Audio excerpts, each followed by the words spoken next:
என்னங்க என்ன ரொம்ப ஹாப்பியா இருக்கிறீங்க? ஒரு சர்ப்ரைஸ் டீ உனக்கு. என்ன சர்ப்ரைஸ்? நம்ம கார் வாங்கிட்டோம். தம்பி காமெடி வேண்டாம், நான் சொல்லிட்டேன் நானு. என்ன சொல்றீங்க? கார் வாங்கிட்டீங்களா? ஆமா. அடம்மா, என் புருஷன் கார் வாங்கிட்டாராமா.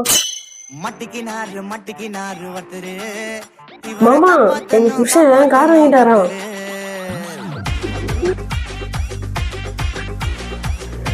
அண்ணி, என் புருஷன் கார் வாங்கிட்டாரா அண்ணி. என்னங்க, நான் இவ்வளவு பெரிய சந்தோஷ விஷயம் சொன்னீங்க, நீங்க ஏன் இவ்வளவு சோகமா உட்காந்துருக்கீங்க? அப்படி என்ன கார் வாங்குனீங்க? எல்லோரும் தயாராக இருக்கிறீர்களா? ரிமோட் காரடி. நோய் என்ன நீ பைத்தியக்காரனவே நினைச்சிருக்கிறல்ல நீ? அட பாவி, இதுக்காக நான் எல்லாருக்கும் ஃபோன் பண்ணி வர சொன்னேன். நான் என்னடி பண்ணேன்? 90s கிட்ஸ் எல்லாருக்குமே இந்த கார்னா ரொம்ப ஆசைடி. இதை வாங்கறதுக்கே படாத பாடு பட்டிருக்க. நீ வேற